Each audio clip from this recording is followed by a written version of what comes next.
من الشيطان الرجيم. بسم الله الرحمن الرحيم. الحمد لله رب العالمين، نحمده ونستعينه ونستغفره ونعوذ بالله من شرور أنفسنا ومن سيئات أعمالنا. من يهده الله فلا مضل له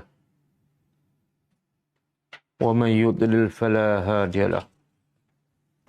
أشهد أن لا إله إلا الله وحده لا شريك له وأشهد أن محمدا عبده ورسوله. سبحانك لا علم لنا إلا ما علمتنا إنك أنت العليم الحكيم. اللهم علمنا ما ينفعنا وانفعنا بما علمتنا وزدنا علما. اللهم أتي أنفسنا تقواها وزكها أنت خير من زكاها أنت وليها ومولاها. ربي يسر ولا تؤسر، ربي تمي بالخير أما بعد. InsyaAllah malam ini kita sambung tadabbur surah Yunus ayat 76 dan 74.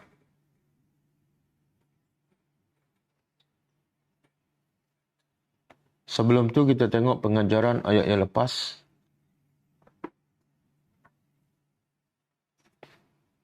Ayat berapa?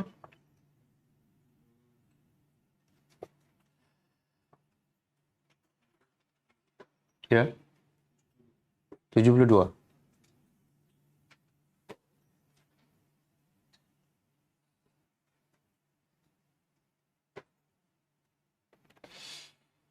Ayat 72. A'udzubillahi minasyaitonirrajim. فَكَذَّبُوهُ فَنَجَّيْنَاهُ وَمَن مَّعَهُ فِي الْفُلْكِ وَجَعَلْنَاهُمْ خَلَائِفَ وَأَغْرَقْنَا الَّذِينَ كَذَّبُوا بِآيَاتِنَا فَانظُرْ كَيْفَ كَانَ عَاقِبَةُ الْمُنذَرِينَ. Itu 73, 73, 72. فَإِن تَوَلَّيْتُمْ فَمَا سَأَلْتُكُم مِّنْ أَجْرٍ إِنْ أَجْرِيَ إِلَّا عَلَى اللَّهِ وَأُمِرْتُ أَنْ أَكُونَ مِنَ الْمُسْلِمِينَ. Maksudnya, kata Nabi Nuh AS kepada kaumnya, maka sekiranya kamu berpaling, tidak menerima dakwahku, maka aku tidak pernah meminta kepada kamu daripada upah ataupun bayaran. Kerana tidaklah bayaran untuk aku melainkan ke atas Allah. Dan aku diperintah agar menjadi orang yang sentiasa berserah diri kepada Allah. Pengajarannya, pertama,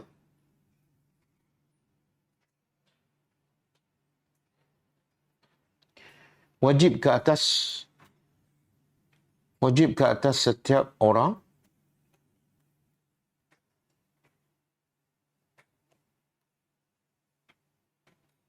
mengajar ilmu agama yang bermanfaat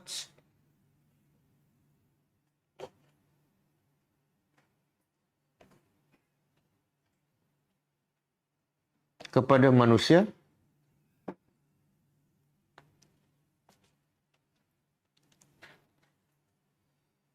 atau menunjuk jalan kebenaran kepada mereka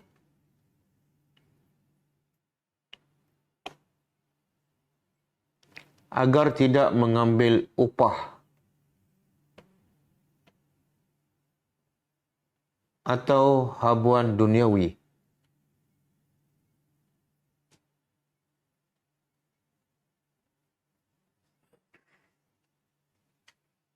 Kerana menyampaikan ilmu yang bermanfaat adalah satu kewajipan.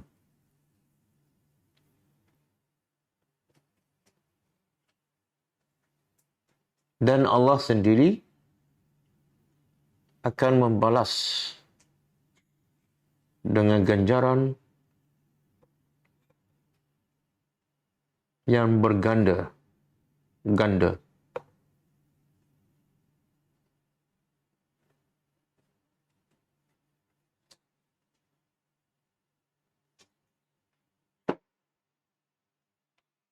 Yang kedua,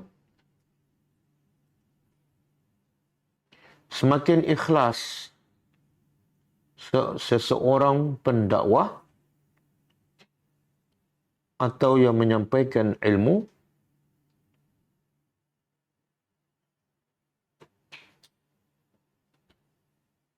kerana Allah,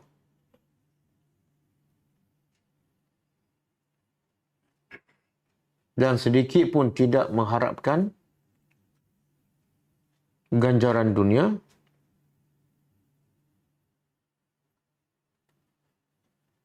maka semakin terkesan ilmunya kepada hati orang yang mendengar.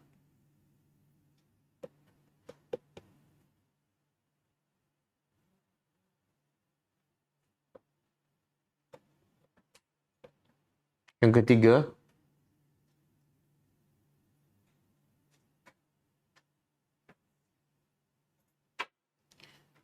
antara penghalang manusia daripada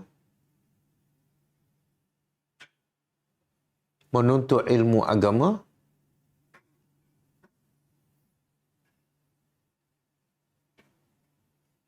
ialah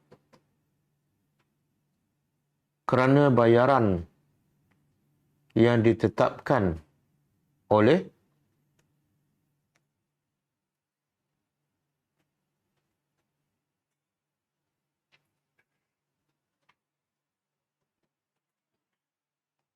mereka yang menyampaikan ilmu.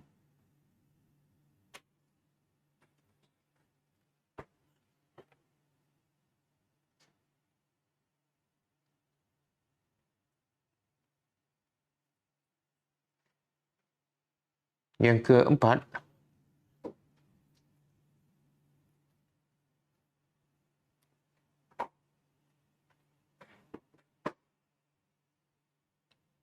apabila setiap kelas pengajian agama menetapkan bayaran atau yuran, ia sebenarnya telah menghalang mereka yang tidak mampu dari segi kewangan untuk belajar agama.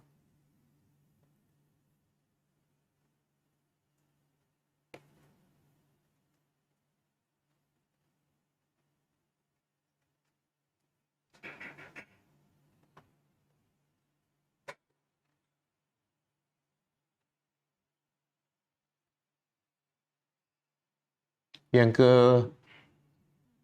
kelima, wajib ke atas setiap orang yang beriman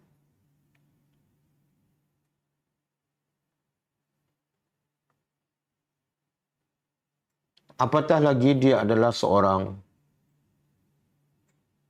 nabi dan pendakwah agar sentiasa berusaha untuk mentaati semua perintah Allah dan hanya berserah kepadanya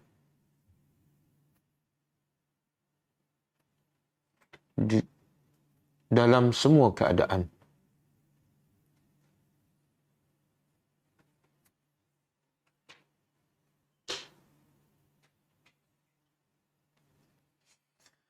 Maka ayat 73. فَكَذَّبُوهُ فَنَجَّيْنَاهُ وَمَنْ مَعَهُ فِي الْفُلْكِ وَجَعَلْنَاهُمْ خَلَائِفَ وَأَغْرَقْنَا الَّذِينَ كَذَّبُوا بِآيَاتِنَا فَانْظُرْ كَيْفَ كَانَ عَاقِبَةُ الْمُنْذَرِينَ. Lalu mereka telah mendustakan Nabi Nuh, mendustakannya iaitu Nabi Nuh, maka kami telah selamatkannya dan orang yang bersamanya di dalam kapal. Dan kami jadikan mereka yang selamat itu sebagai khalifah, pengganti. Dan kami telah tenggelam, lemaskan orang-orang yang mendustakan ayat-ayat kami. Maka perhatilah wahai Muhammad bagaimana kesudahan orang-orang yang diberi peringatan. Pengajarannya. Sunnatullah iaitu ketetapan peraturan Allah. Sesiapa yang mendustakan ayat-ayat Allah dan menolak dakwah yang dibawa oleh para rasul, maka mereka akan dibinasakan oleh Allah.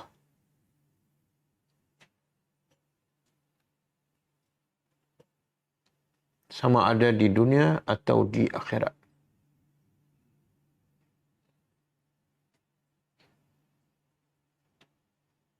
Yang kedua,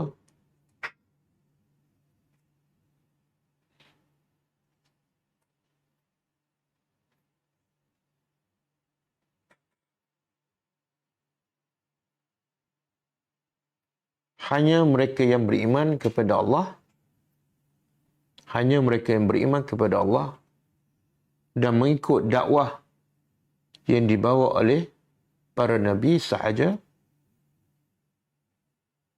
akan selamat dan aman hidup mereka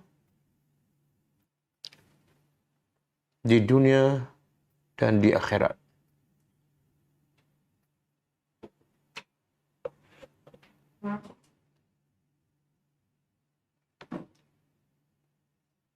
Yang ketiga,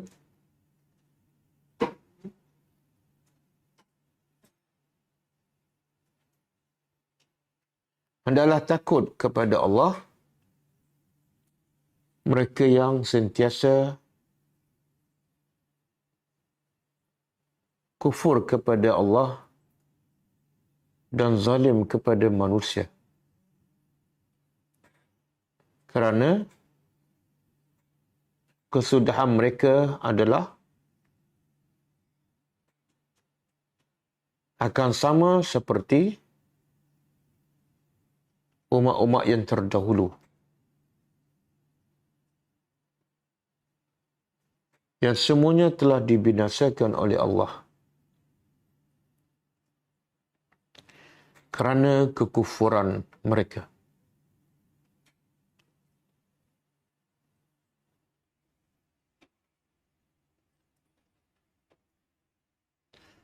Okey, ayat malam ni, ayat 74, kaitan dengan ayat yang lepas.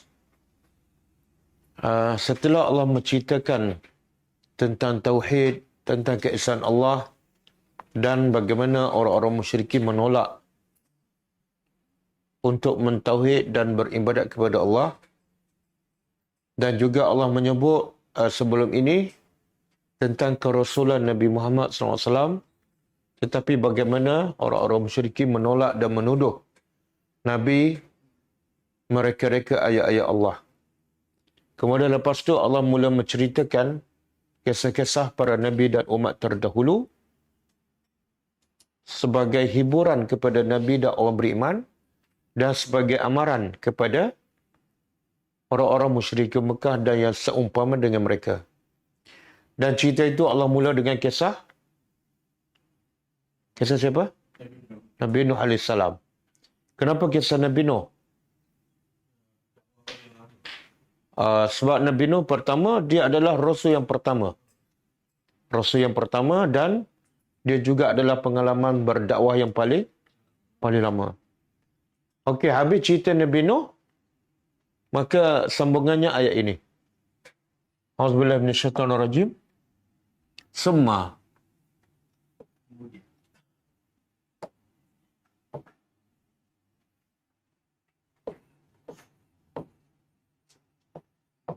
kemudian ba'asna. Kami bangkit ataupun kami utuskan. Kami utuskan min ba'dihi. Min dari ba'dihi, sesudahnya ataupun selepasnya. Selepasnya, ini siapa? Nabi Nuh AS. Setelah semua kaum Nabi Nuh ditenggelamkan, dan yang selamat hanya Nabi Nuh dan orang beriman. Lebih kurang berapa dah? Berapa orang dah? Ada 70, ada kata 40. Maka selepas itu, manusia semakin berkembang biak dan semakin ramai. Dan ada yang kufur juga. Maka rahmat Allah ialah mengutuskan lagi selepas Nabi Nuh rusulan. Para rasul. Ila qaumihim, kepada kaum mereka. Kenapa kepada kaum mereka? Sebab semua para Nabi sebelum Nabi Muhammad SAW diutuskan khusus untuk kaum masing-masing. Berbeza dengan Nabi Muhammad SAW. Nabi Muhammad diutuskan untuk semua sekali. Rahmatan lil alamin dan sampai kiamat. Jadi Allah kata selepas Nabi Nuh, rahmat Allah ialah mengutuskan para rasul kepada kaum mereka. Faja'u, lalu jauh mereka ni iaitu para rasul mendatangi mereka bil bayyinat, dengan apa dia bayyinat? Bayyin, keterangan. Apa maksud keterangan ni? Apa dia? Tak, bukti keterangan keesaan Allah dan juga bukti tentang kerasulan para rasul. Dan bukti itu ialah antaranya dalam bentuk mukjizat. Antaranya dalam bentuk kitab. Setiap Nabi ada kitab. Okey. Tengok di sini, pengajaran di sini apa dia? Satu, rahmat Allah, iaitu Allah tak akan biarkan hamba-Nya dalam keadaan sesat tanpa diutuskan Rasul. Maknanya, kerja utama para Rasul ialah menyampaikan mesej daripada Allah supaya manusia tidak sesat. Yang kedua, faja'uhum.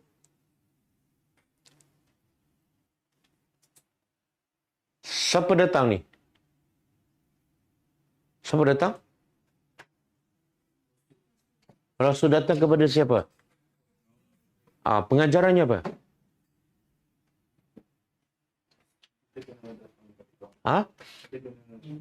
Tugas Rasul ialah menyampaikan dakwah. Dan dakwah ataupun mesej daripada Allah, semua nafsu tak suka. Sebab yang Allah perintah berlawanan dengan nafsu. Bila berlawanan dengan nafsu, kena tunggu orang datang ke, kita kena pergi. Sebab itulah walaupun Rasul dengan kaum dia, siapa lebih mulia? Rasul. Kalau ikut logiknya, siapa yang kena datang? Kaumnya, sebab yang mulia duduk kat rumah lah. Orang datang jumpa dia sebab dia mulia. Tapi bukan. Orang yang mulia kena pergi. Kenapa?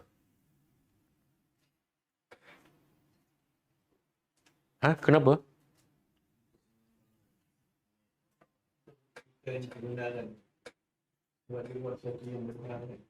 Ayalah duduk kat rumah sudahlah. Dia bila kerja mulia, kerja yang mulia pastilah kena susah. Kalau duduk kat rumah, macam kerja tu macam mudah aja, enteng je. Jadi kerja yang mulia, kerja nak satu, kita yang sampaikan nak masuk syurga. Yang kedua, nak selamatkan orang daripada azab Allah. Maka kerja itu terlalu besar dan berat. Kena keluar, kena pergi. Jadi kalau para rasul, para nabi pun kena jumpa kaum dia untuk berdakwah, kita bukan nabi, bukan rasul, bukan ulama. Jadi jangan tunggu orang datang.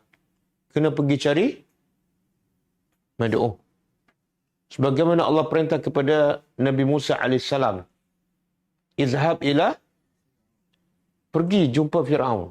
Jangan tunggu Fir'aun datang. Dan sebab itulah Nabi, bila diturun ayat pertama, Iqra', kemudian yang kedua, wa anzir ashiratakal aqrabin. Bacalah Quran, kemudian berilah peringatan pada keluarga kamu yang terdekat. Ketika itu Nabi tak duduk diam. Setiap pagi, setiap hari Nabi keluar je. Sebab kerja dakwah kena keluar.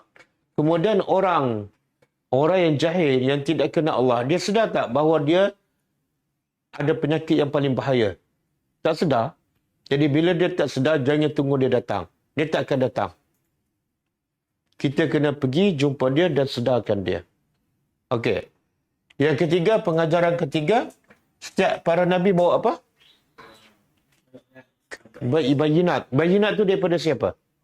Daripada Allah. Pengajarannya apa? Kenapa setiap Nabi mesti ada bayinat? Tak ada seorang pun Nabi dan Rasul yang datang tangan kosong. Kenapa?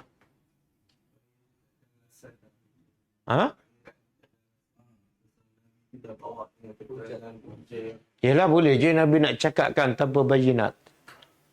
Kalau Nabi cakap tentang agama tapi tanpa bayinat, tanpa dalil, apa jadi? Orang tak percaya. Bila orang tak percaya, tak ada faedah lah. Betul tak? Sedangkan Allah nak suruh Nabi sampaikan mesej supaya orang terima, orang percaya, orang yakin. Macam mana orang nak yakin kalau bukti tak ada? Bukti Allah tu satu dan dia adalah utusan Allah. Boleh faham? Sebab tu ulama kata kalau Nabi datang kepada kaum dia mengajak orang supaya sembah Allah tapi tak ada bukti dan kaum dia tak beriman. Salah tak kaum dia? Salah tak kaum itu? Kaum tak salah. Macam mana saya nak percaya? Apa bukti awak Rasul?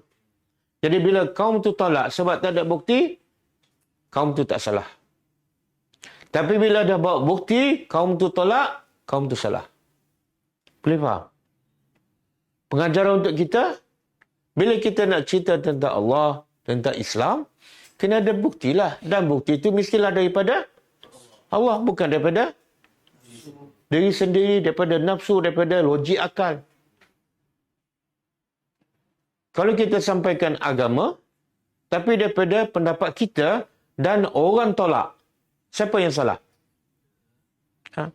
Waktu kita tengok ramai yang bercakap pasal agama, menggunakan nama agama. Penceramah asatizah ramai. Tapi tengok masyarakat tak berubah. Mungkin antara sebabnya ialah mereka tak buat bukti.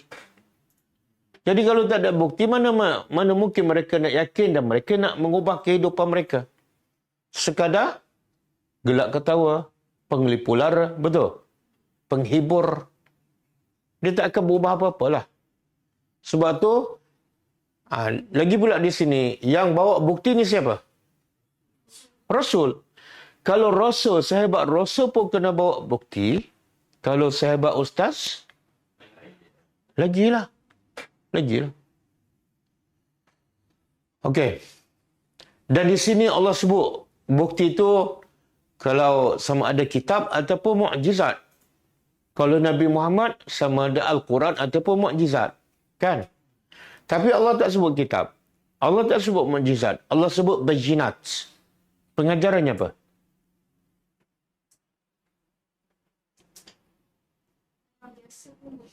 Orang biasa pun boleh sebab dia bayinat.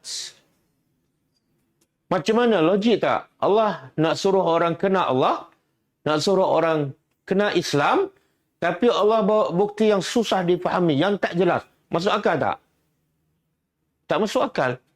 Tapi ada tak setengah-setengah ustaz, dia berhujah, Quran ni bukan tahap kita. Kalau nak cakap pada orang awam, jangan cakap Quran. Cakap pendapat ulama' je. Masuk akal tak? Jadi akhirnya orang faham kata-kata manusia, yang kata-kata Allah tak faham sampai ke mati. Sedangkan Allah kata Quran tu adalah bayinat, jelas. Jin yang kafir pertama kali dengar Quran. Faham ke tak? Apa bukti dia faham? Ha? Terus daripada kafir terus beriman. Lepas beriman, jin tu masuk sekolah Arab tak? Masuk universiti tak? Maksudnya jin dengar tu ulama tak? Bukan, orang kafir. Menunjukkan apa? Quran ni boleh difahami oleh semua orang. Cuma kena belajarlah. Okey. Kemudian, apa kesudahannya? Selepas Nabi Nuh, Allah utus lagi para rasul pada kaum mereka. Kesudahannya hasilnya apa dia? Walaupun dah ada bukti yang jelas. Fama kanu, maka tidak adalah mereka liyu'minu, beriman. Akhirnya, walaupun Rasul tu daripada kalangan mereka yang mereka kenal, yang kedua Rasul bawa bukti yang jelas, tapi akhirnya apa? Mereka tetap tak beriman. Mereka tidak beriman bima dengan apa yang kazzabu. Mereka dustakan dengannya. Min qablu, dari qablu apa dia? Sebelum. Apa maksud ni? Mereka tidak beriman dengan apa yang mereka dustakan dengannya sebelum ini. Apa maksud?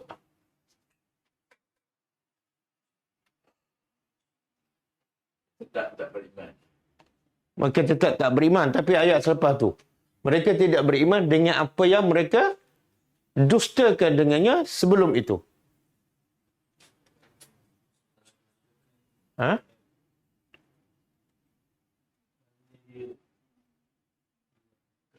Oh, Ustaz tadi kata nak jelas, ni macam tak jelas pula.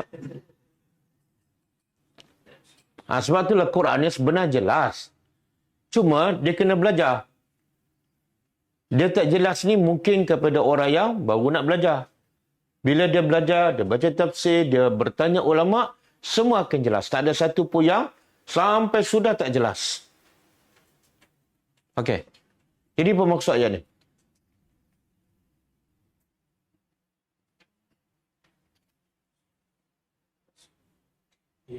Sebelum datang bayinat pun, mereka dah mendustakan Allah. Selepas ada bayinat pun, mereka tetap mendustakan. Sebelum datang bayinat, mereka dah. Macam mana mereka nak dusta benda yang belum datang? Saya tak percaya benda tu. Apa dia? Itulah yang awak akan sebut tu. Mana boleh?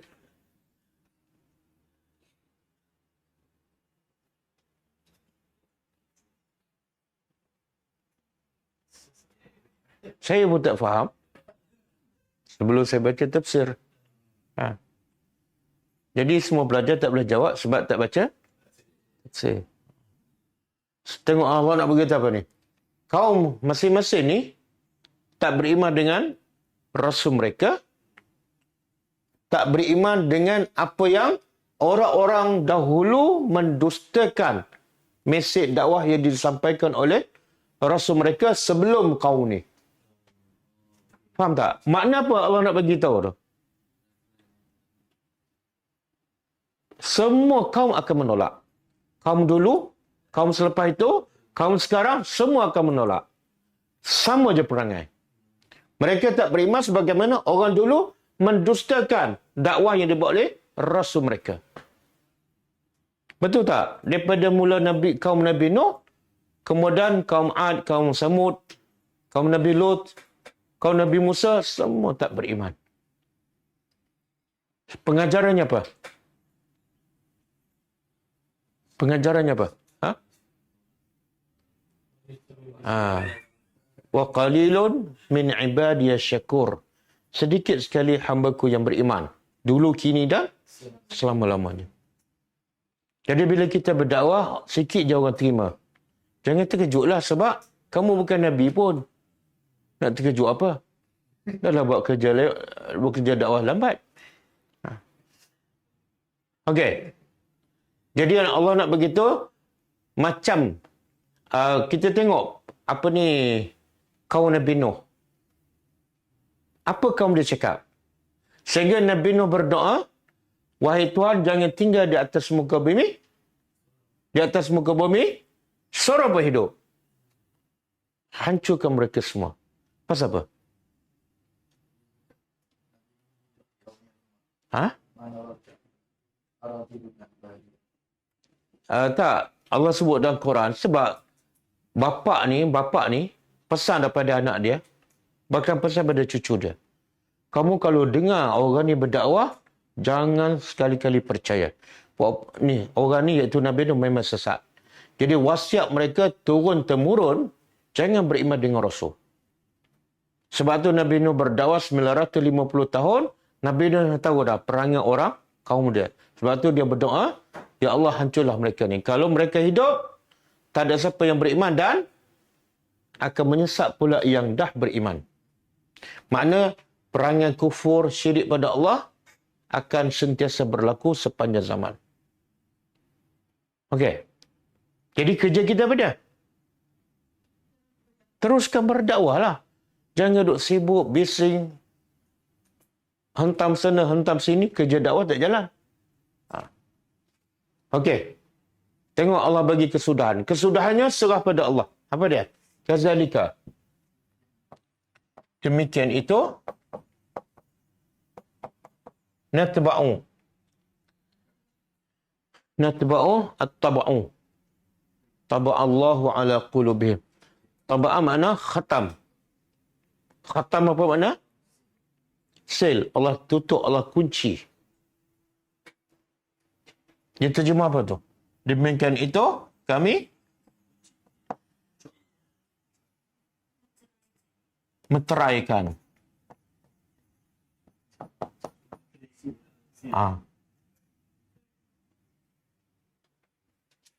Meteraikan ala atas kulub, hati. Hati siapa ni? Mu'tadin. Apa makna mu'tadin? Mana tahu orang? Mi bari apa? Mi bari depan. Kalau mi bari atas, tempat. Pilih contoh lain. Mi bari depan bermakna orang. Contoh lain. Allah Muslim. Ada yang lain ke? Hak pelik-pelik sikit. Jangan dengar. Muslih. Muallim, muflihun, mujrimun. Semua mu tu orang. Hati-hati orang-orang yang mu'tadi apa dia? Melampaui batas.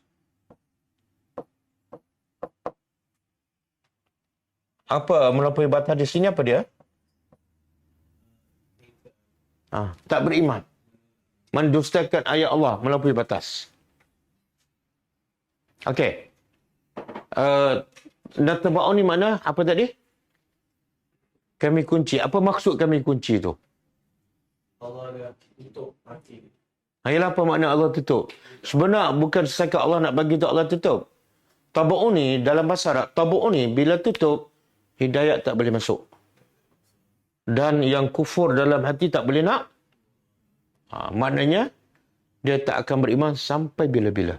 Itu makna at-tabu'u. Sebab tu orang kafir ada dua jenis. Satu jenis yang Allah belum at-tabu'u. Makna orang ni bila dengar hidayat, bila dengar Al-Quran, dia beriman. Macam Umar Ibn Khattab, macam Abu Sufyan. Tapi ada jenis yang dengarlah 1000 ayat, 1000 kali pun dia takkan masuk hidayat tu. Sebab apa? Allah dah Sealkan hati mereka. Bagaimana Allah sebut di awal surah Baqarah. Saya tak bagi ayat tu. Tapi kita awal-awal surah Baqarah. Saya bagi makna, kemudian bagi ayat. Sebab di awal surah Baqarah. Sesungguhnya, orang-orang kafir sama sahaja. Sama ada kamu beri peringatan pada mereka atau kamu tidak bagi peringatan. Mereka tetap tak beriman. Cuba baca ayat tu. Innal ladzina kafaru sawa'un 'alaihim a'anzartahum am lam tunzirhum la yu'minu. Kamu bagi peringatan ke, bagi Quran ke, bagi hadis ke, ataupun tak bagi, sama. Bagi dengan tak bagi, sama. Sebab apa? Sebab hati mereka telah at-tab'u. Dari sini Allah kata, Allah tutup apa ni? Tutup telinga ke? Tutup mata ke? Tutup hati. Kenapa hati? Kenapa hati? Sebab hati adalah raja kepada badan kita. Kalau hati itu baik, seluruh badan kita, mulut, mata, telinga akan buat benda yang baik. Tapi kalau hati dah terkunci, telinga, mata semua tak berfungsi. Allah kata, apa dia? Sumun, bukumun, amyun, fahum, fahum la yu'minun. Salah tu. Sumun, bukmun, umyun, fahum la. Ada la yu'minu, ada la yasma'un. Padahal dua je dalam Quran. Satu la yaqihun. Satu lagi la yarji'un. Yasma'un pun tak, yu'minu pun tak. Tapi Ustaz, yang Tuan Menteri tu atas pilihan dia orang kan? Ya, pilihan dia. Pilihan dia. Sebab tu, Allah dah bagi tengok kan. Allah dah utus tak Rasul. Yang kedua, Rasul datang tak pada mereka. Yang ketiga, Rasul bawa tak bayyinah yang jelas. Clear. Tapi, mereka tak beriman. Allah pun tutup. Dan saya pernah sebut ayat sebelum ni, antara sebab juga Allah tutup ialah bila diberi kali pertama, bayyinah pun dah jelas dan banyak. Kali pertama mereka tolak, Allah tutup terus. Kali kedua, dia takkan. Kalau datang pun macam tak datang. Cuba buka surah Al-An'am. Ayat 110.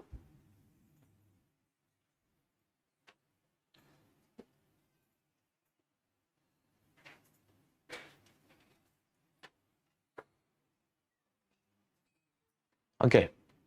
Cuba terjemah. Wa nuqallibu. Dan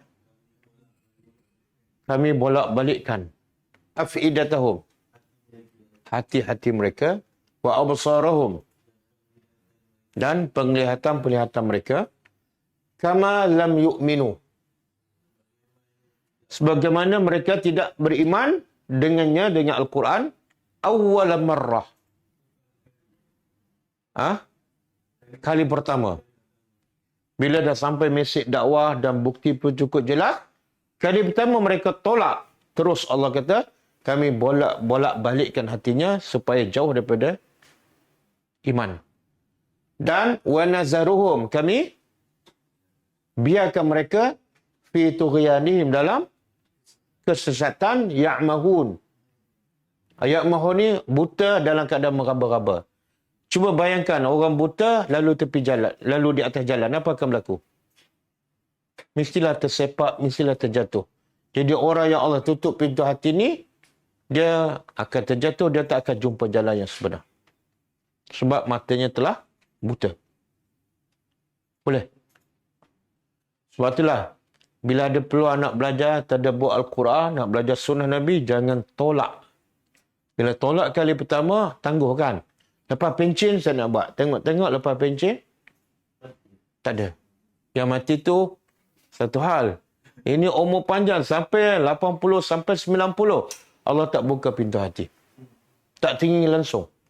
Walaupun depan mata. Okey. Ini apa ni hati keras ah? Hati keras. Dia musibah paling besar. Musibah paling besar. COVID-19 ke hati keras? Ha? Ada dalil? Ha? Cuba buka surah Az-Zumar.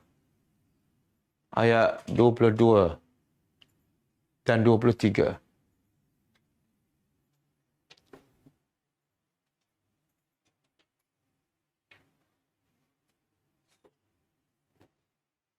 Bila Allah dah cop hati dia, hatinya keras dan mati. Dan inilah musibah yang paling-paling bahaya. Okey, cuba terjemah. Afaman syarahallahu sadrahu lil Islam. Adakah maka man orang yang syarahallahu sadrahu. Allah lapangkan sadrahu tu dada, tapi sebenarnya ialah hati. Adakah sama? Maksudnya adakah sama orang yang Allah lapangkan hatinya untuk Islam?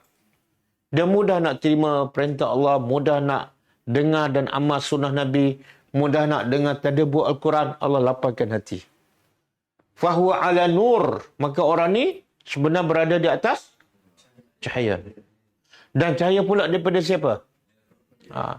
Apa maksud ni? Bila Allah lapangkan hatinya untuk Islam, maka Allah gambarkan dia sebenarnya berada di atas cahaya. Cahaya tu daripada Tuhannya. Apa maksud dia? Cahaya tu. Kenapa Allah sebut cahaya? Terang. Terang tu untuk apa? Tak, dia terang. Di sini maksudnya dia cukup jelas mana yang haram, mana yang halal, mana dosa, mana pahala, mana yang Allah suka, mana yang Allah murka. Clear. Jadi bila orang suruh buat sesuatu, dia kata ini haram, dia tinggalkan. Itu gambaran seolah dia berada dalam cahaya. Tapi kalau orang yang Allah sempitkan hatinya, maka lawannya apa? Di dalam kegelapan. Buat dosa, tak rasa dosa. Bahkan dia tak tahu pun itu adalah dosa. Buat benda yang Nabi tak buat berpuluh-puluh tahun, dia tak rasa pun benda itu adalah salah. Sebab dalam kegelapan. Kemudian Allah kata apa? Fawailun. Celakalah lil qasiyati qulubihim. Bagi orang yang keras hati. Yang tadilah yang Allah cop hati dia, Allah kunci pintu hati dia, maka hatinya keras. Dan Allah guna perkataan wailun. Apa makna wailun? Inilah musibah yang paling besar kepada manusia. Bukan miskin, bukan lapar. Bukan penyakit. Tapi hati itu keras. Keras daripada apa? Min zikrillah. Daripada? Apa maksud? Keras daripada zikrullah.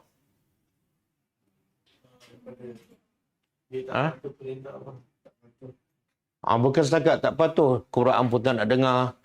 Kalau dia baca pun sekadar baca. Tak ada rasa sedih, tak ada rasa takut bila baca ayat tentang azab. Dan kalau baca pun tak menangis. Kalau baca pun cepat nak sudah. Dia tak rasa seronok dengan zikrullah. Itu tanda-tanda hati keras. Ulaika. Allah kata mereka itulah dalam kesesatan yang sangat sesat yang nyata. Kenapa sesat tu ada nyata? Ada tak sesat yang tak nyata? Macam mana tu? Sesat yang nyata.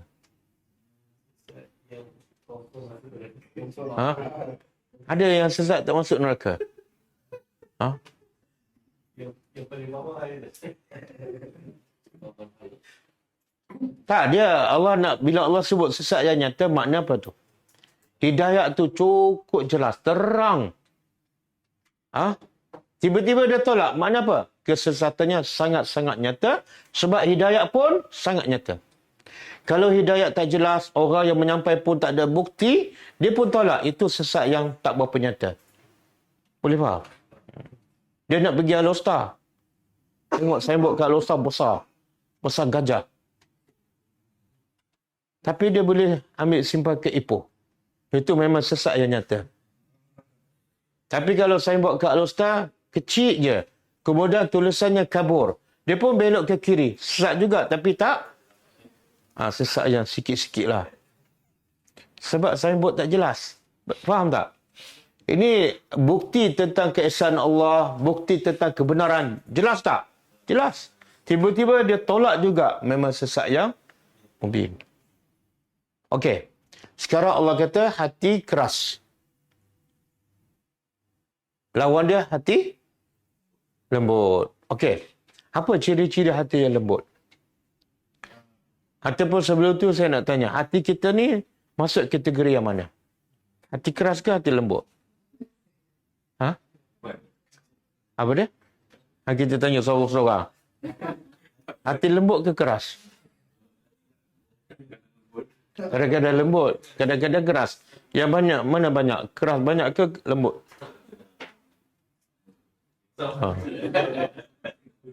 Oh, 50-50 lah. Itu kadang-kadang keras, kadang-kadang lembut. Sejak bila tu? Baru 2-3 hari ke dah 30 tahun? Oh, lama. Okey, dah lama kan? Ada tak usaha? Oh, datang gula pun keras juga. Apa usaha untuk melembutkan hati yang keras tu? Kurang atas sini. Lepas tu lembut tak? Lembut tak? Oh, makin lembut lah. Okey, kita tengok. Tengok lepas ni Allah sebut ciri-ciri orang yang hatinya lembut. Kalau ada, kita lembut lah. Kalau tak ada, muhasabah. Okey, Allah kata, Allahu nazzala. Allah telah menurunkan ahsanul hadis. Perkataan yang terbaik. Apa dia?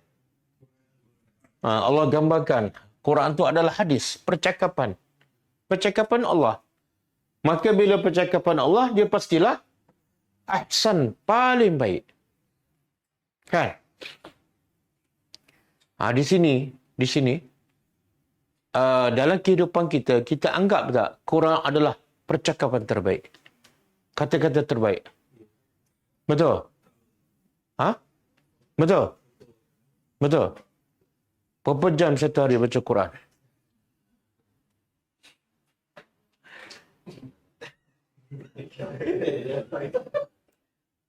Dia kalau terbaik kan, kata-kata Allah, kata-kata manusia, kalau kata-kata Allah terbaik, pastilah masa kita banyak dengan kata-kata terbaik. Betul? Tapi realiti ya, berapa jam baca Quran, berapa jam baca kata-kata manusia?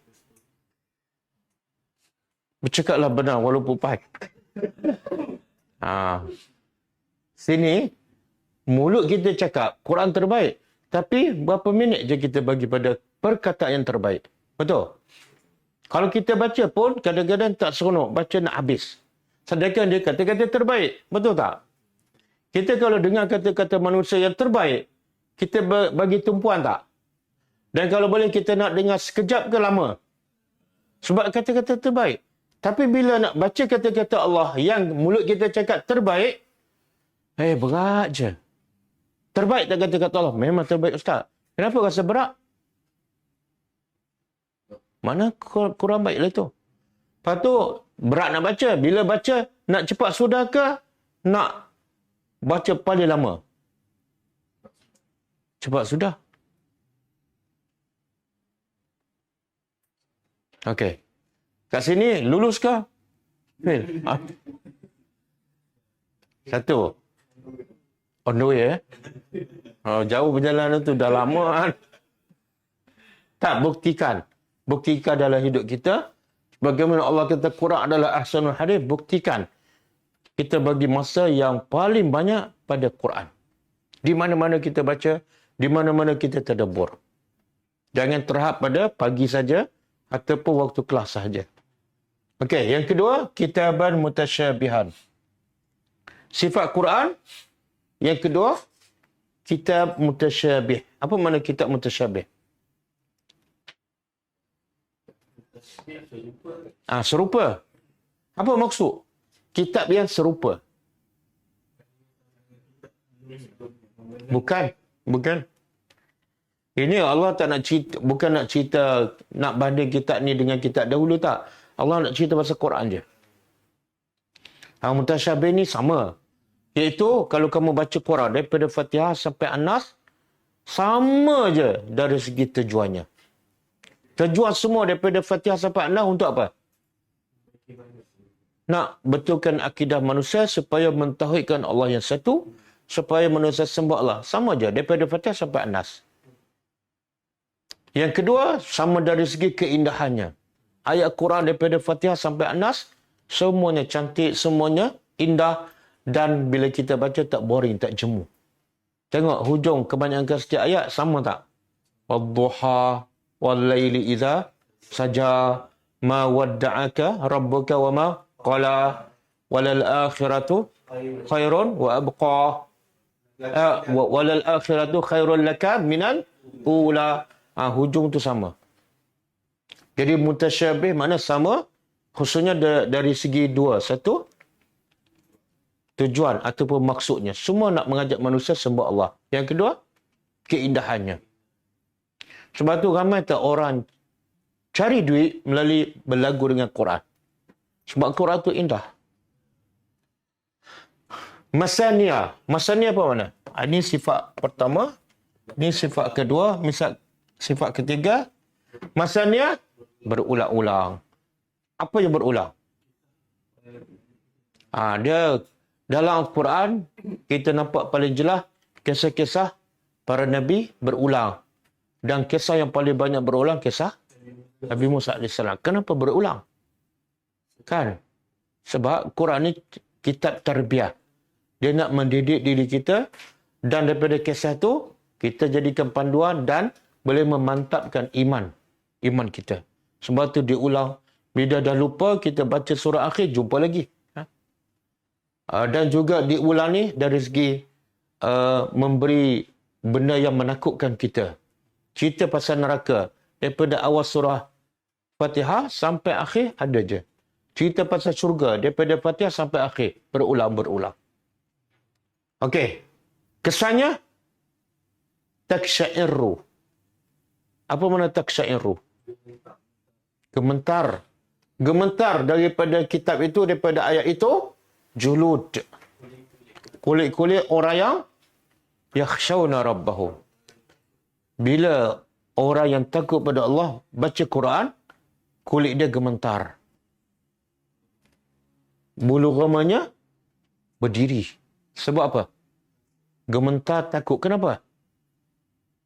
Sebab ayat ni mesti dia akan jumpa pasal neraka. Pasal azab dalam neraka. Bila dia dengar dalam keadaan dia berdosa, menakutkan dia, menggerungkan dia. Ini tanda siapa ni? Orang yang hatinya lembut. Kalau tak rasa, makna hatinya keras.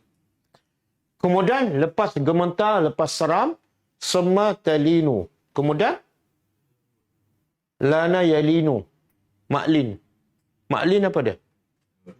Mak lembut kan? Kemudian, tadi gementar, seram. Sekarang, kulit-kulit mereka dan hati mereka lembut. Ila zikrillah, kepada peringatan Allah. Kenapa pula? Tadi takut, risau. Yang ni pula, hatinya lembut dan tenang. Kenapa? Sebab dalam Quran ada cerita azab. Lepas cerita azab dia, Allah cerita pasal apa? Surga, harapan. Kan? Jangan risau. Jangan takut sangat. Kalau kamu jadi orang bertakwa, ini balasannya. Jadi orang beriman, bila baca Quran, antara dua. Satu, taksyairu minhu julud. Yang kedua, talinu. Lembut. Kemudian, zalika hudallah. Itulah petunjuk Allah. Apa dia? Bila baca Quran, ada dua keadaan ni. Ada dua perasaan ni. Itulah petunjuk Allah. Yahdi bihi man yasha' Allah memberi hidayah kepada siapa yang dia kehendaki, dan siapa yang Allah sesatkan, dia tak akan dapat hidayah sampai bila-bila. Okey. Bolehkah? Jadi apa tanda hati seseorang itu lembut? Tanda yang paling jelas tengok ketika dia baca Quran. Kalau dengar ayat tentang azab, dia rasa takut, gemetar, risau. Dan kemuncaknya boleh menangis. Kita pernah dengar tak ada orang dengar Al-Quran, dia boleh pengsan dan mati. Pernah dengar kan? Pernah dengar? Bukan sahabat. Saya baca dia kata anak kepada Al-Fudail bin Iyad. Tapi ada ulama mengatakan sahabat sendiri ada tak yang bila dengar Quran pengsan dan mati? Tak ada. Pengsan pun tak ada. Cuma ada riwayat mengatakan Umar Ibn Khattab bila baca ayat tentang azab, dia jatuh sakit je. Tapi pengsan dan mati tak ada. Maka kata ulama, kalau ada orang yang baca Quran ataupun dengar Al-Quran, pengsan dan mati, itu bukan satu kelebihan. Sebab manusia terbaik siapa? Para sahabat. Kalau itu kelebihan yang berlaku pertama kepada para sahabat. Jadi apa kelebihan baca Quran ni? Ada dua ni. Okey. Kita tengok pula apa punca hati keras. Kita tengok satu ayat Quran, surah Al-Hadid. Ayat 22. Ayat 16.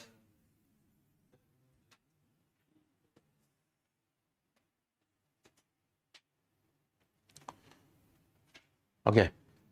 Apa punca hati keras? Alam yakni. Apakah tidak ataupun apakah belum yakni datang lillazina amanu, kepada orang yang beriman. Allah tanya soalan ni bukan nak jawapan tapi nak mencela. Allah nak cela siapa ni? Orang beriman, bukan nak cela orang kafir ni. Belum datang lagi kepada orang beriman antaksha'a, untuk hati-hati mereka tunduk dan khusyuk. Bila ni? Untuk apa? Li zikrillah, untuk zikrillah di sini ialah Quran. Kata ahli tafsir, Allah nak menegur orang beriman bila baca Quran tak khusyuk. Bila baca Quran tak menangis. Maka ketika itu turun ayat ni Allah menegur. Bila lagi ni kamu baca Quran nak khusyuk, nak ada perasaan dan nak menangis? Bila lagi? Sampai bila hati kamu tak khusyuk bila mendengar Al-Quran? Ada seorang sahabat Ibnu Mas'ud. Dia kata ayat ni Allah tegur kami setelah 4 tahun kami beriman. Apa maksud dia? Setelah 4 tahun kami beriman, Allah tegur. Maksudnya apa? Berapa lama? 4 tahun. Makna sahabat pun dalam tempoh 4 tahun hati mereka dah mula keras. Sampai turun ayat menegur mereka. Kita sahabat pun tak. Dan bukan 4 tahun. Berapa tahun? Daripada mula turun ayat Quran. 1000? Lepas tu mengaku pula, Ustaz, hati saya okey. Kemudian Allah kata apa? وَمَا نَزَلَ مِنَ الْحَقِّ. Dan bila lagi kamu nak khusyuk, satu, terhadap Al-Quran. Yang kedua, terhadap apa yang diturunkan daripada kebenaran, termasuklah sunnah Nabi. Dengan sunnah Nabi tak bagi tumpuan, tak bersungguh untuk beramal. Kemudian Allah larang. Wala yakunu, dan jangan kamu jadi kallazina, seperti orang-orang yang diberi kitab. Ini larang. Jangan jadi macam orang yang diberi kitab. Allah tak kata jangan jadi macam orang kafir.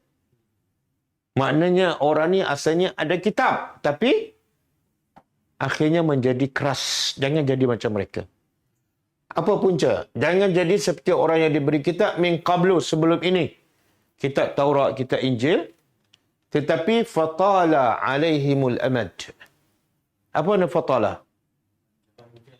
Panjang, lama ke atas mereka. Amad. Amad ni masa. Dapat kitab, dia pun tinggal.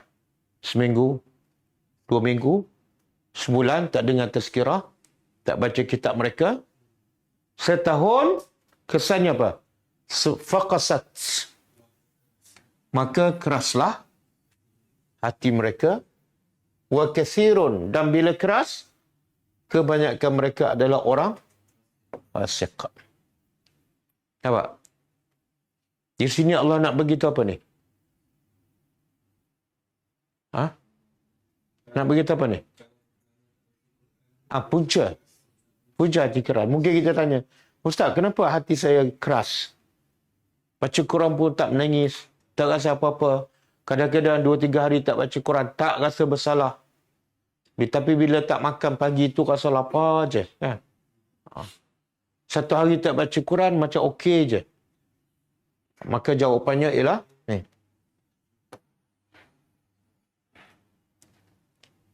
Masa yang lama yang dia tinggal Al-Quran. Di sini banyak ulama kata apa dia? Ghaflah. Sebab lupa. Lupa Quran, lupa tazkirah, tak pergi kelas agama. Termasuk juga sibuk. Insyighal, al-insyighal bidunia, sibuk dengan dunia. Pagi dunia, petang dunia, malam dunia, mimpi pun dunia. Apa lagi? Apa-apa saja, termasuklah ulama kata berangan-angan. Panjang angan-angannya. Lepas ni nak buat ni, lepas ni nak buat ni. Lepas dapat projek ni, ada 2 lagi projek. Akhirnya tak ada masa nak, tak ada buat Al-Quran. Betul kan? Betul. Cuba tanya yang tak ada buat Al-Quran, apa sebabnya? Inilah sebabnya. Faqasat qulubuhum, maka hatinya keras. Okey. Ada lagi? Tak ada kan?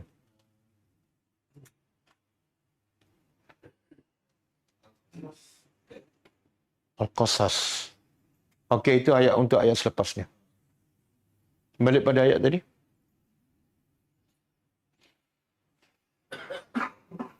Kata seorang ulama, antara hati, sebab hati keras juga, banyak buat benda yang harus, tapi melampau.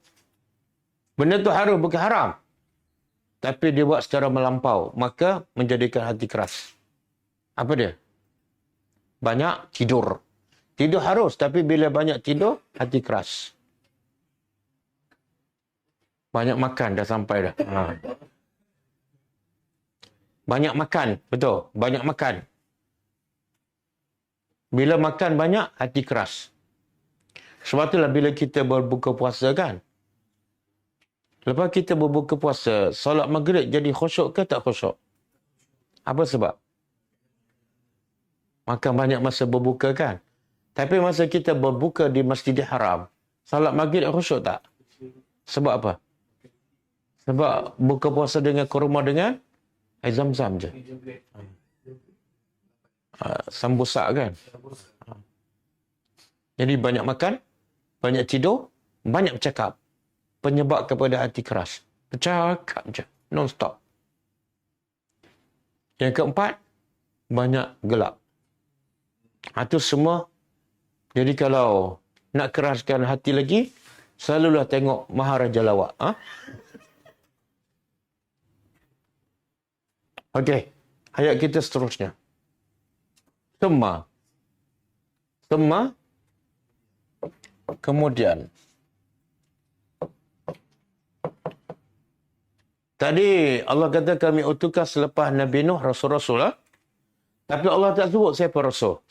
Yang ni Allah sebut secara khusus. Antara Rasul yang diutuskan selepas Nabi Nuh ialah kami utuskan min ba'dihim, dari selepas mereka. Siapa mereka ni? Rasul-Rasul selepas Nabi Nuh. Kami utuskan pula Musa. Ini Allah sebut secara khusus sebab kelebihan Nabi Musa. Apa kelebihan Nabi Musa? Tak, yang lain pun ada di kitab juga.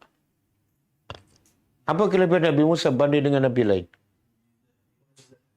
Mau Nabi lain pun ada mukjizat juga. Semua Nabi ada mukjizat. Ha?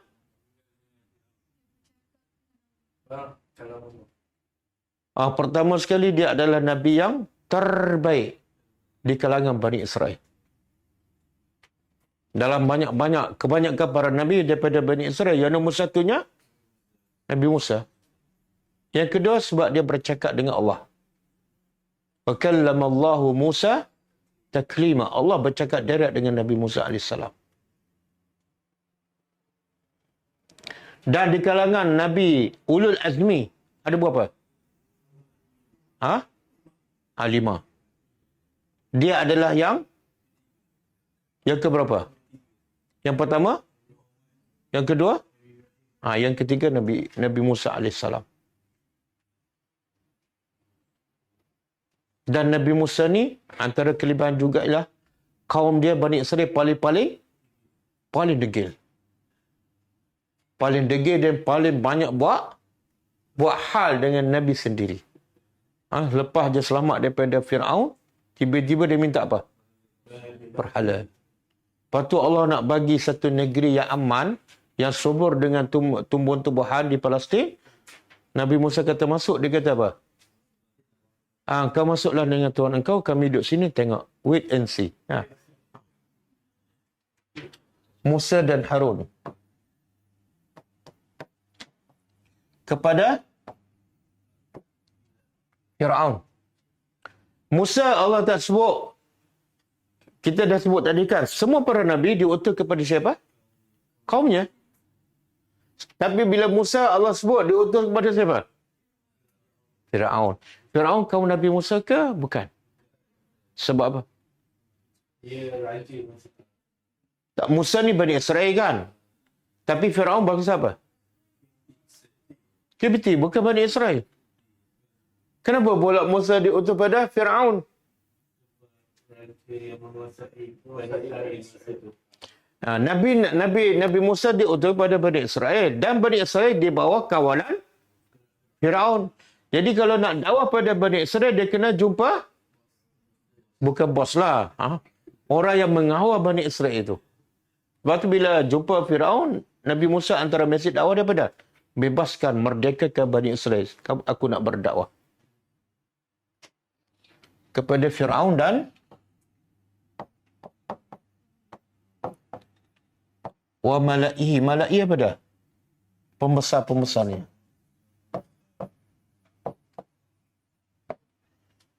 Mesti biayatina dengan ayat kami. Siapa tak faham ni? Setengah pendakwah ni bila bercakap tak ada ayat Quran. Bila bercakap pasal Islam tak ada hadis. Yang ada ialah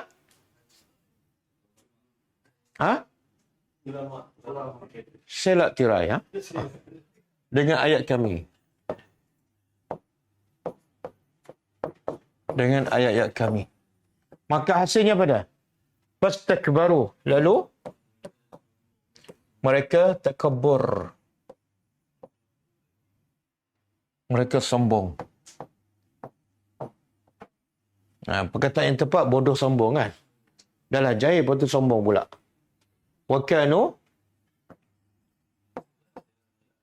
dan adalah mereka kaum mujrimin.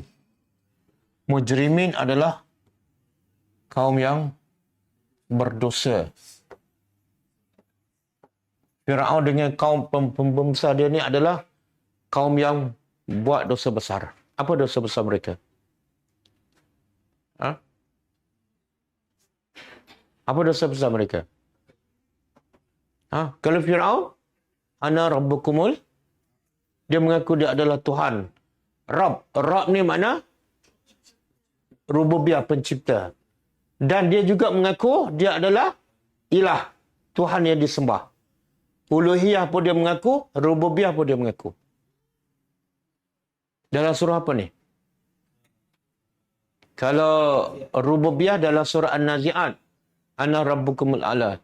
Kalau uluhiyat dalam surah Al-Qasas kan? Ayat? Cuba tengok.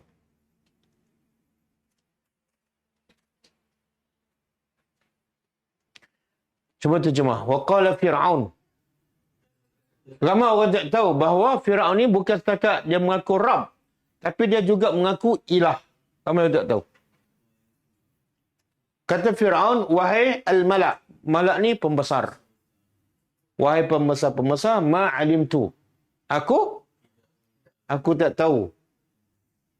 Lakum, untuk kamu, min ilahin. Bukan Rabb. Daripada Tuhan, ghairi. Apa maksud dia? Dia tak kata, tak ada Tuhan yang patut disembah melainkan aku. Dia tak kata. Dia kata apa? Aku tak tahu. Makna apa tu? Dia pun was-was. Mungkin ada kot. Cuma setakat maklumat aku, tak ada. Aku seorang Tuhan yang patut disembah. Jadi, jahat-jahat tapi ada sikit sedar diri. Fa'auqidli. Maka, nyalakan untuk aku ya Haman. Haman siapa? Menteri dia lah. Menteri apa ni? Menteri kanan.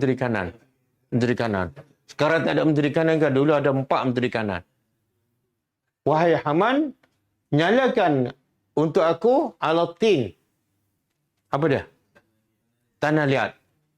Faj'alli, maka jadikan untuk aku sarahan. Bangunan yang tinggi. Untuk apa ni? La'alli, semoga aku attali'u ila ilahi Musa. Sebab Musa mendakwa dia ada Tuhan. Dan Tuhan Musa ke atas. Sebab tu dia kata, Haman, cuba buat bangunan untuk aku intai tengok. Betul tak ada Tuhan Musa ni? Faham tak? Bodoh ke cerdik? Apa bodoh dia? Kalau kamu Tuhan, tak payahlah bangunan, lompat terus dia. Dan tak perlu pada Haman, betul tak? Apa pula Tuhan? Dan di sini menunjukkan apa? Firaun percaya tak Tuhan ke atas? Dan Allah tegur tak? Musa tegur tak pada Firaun? Salah tu, Tuhan ada di mana-mana. Tak. Makna apa tu? Ini ayat Quran. Firaun pun faham Allah di atas. Siapa tak faham? Macam mana orang Islam, dia mengata Tuhan di mana-mana. Akidah Firaun dalam bab ni betul tak? Betul. Allah rakam ni. Jadi aku nak intai tengok. Betul tak ada Tuhan Musa ke atas ni? Sebab aku rasa aku seorang je. Wa inni la'azunnuhu, dan sesungguhnya aku agak-agak Musa ni adalah pendusta. Musa cakap je ada Tuhan. Sebenarnya tak ada je. Sebab tu aku nak cek tengok. Okey. Ini antara dosa Fir'aun. Satu, dia mengaku Rabb. Yang kedua, dia mengaku ilah. Okey, kita sambung. Sebab bila dah makan makanan, kelas hendaklah dihentikan. Okey, kita baca sikit buku ni. Sebab sepatut malam ni khatam kan? Baru boleh makan. Muka surat apa? Siapa ada buku ni? Kita dah sampai yang amalan terakhir 66. Dan kita dah baca satu hadis. Rasanya muka surat 138, hadis kedua. Daripada Abu Hurairah radhiyallahu anhu, ia berkata, bahawasanya Rasulullah sallallahu alaihi wasallam bersabda, "Man asbaha minkum al-yawma sha'iman." Nabi bertanya pada satu hari sahabat-sahabat, siapa di kalangan kamu hari ini berpuasa? Dah baca tak ada ni? Itu yang kita dah tahu, tapi kita baca tak kat sini? Belum kan? Belum baca. Jadi Nabi tanya sahabat, siapa yang kalangan kamu berpuasa pada hari ini? Qala Abu Bakar radhiyallahu anhu. Abu Bakar menjawab, ana. Bila Abu Bakar mengaku dia puasa, Adakah riak? Ha? Ditanya. Tak. Sebab dia menjawab soalan. Riak ni ialah orang tak tanya dia beritahu, Ustaz saya puasa hari ni. Jangan bagi makanan. Ha? Yang kedua Nabi tanya, faman tabi'a minkum al-yawma janazah. Hari ini siapa yang ikut jenazah, iringi jenazah? Abu Bakar angkat tangan, ana. Soalan ketiga, faman at'ama minkumul yawma miskina. Hari ini siapa bagi makan pada orang miskin? Abu Bakar juga kata, ana. Kemudian soalan keempat, Nabi kata, faman ada minkumul yawma marida. Siapa kalangan kamu yang ziarah orang sakit hari ini? Abu Bakar juga menjawab, ana. Orang lain tak sempat jawab. Faqala Rasulullah sallallahu alaihi wasallam, majtama'na fi imri'in illa dakhala al-jannah. Tidak berkumpul semua amalan ni pada seseorang melainkan pasti dia masuk syurga. Apa amalan tu? Puasa. Puasa apa ni? Puasa sunat lah. Yang kedua, iringi. Yang ketiga, bagi makan orang miskin. Yang keempat, ziarah.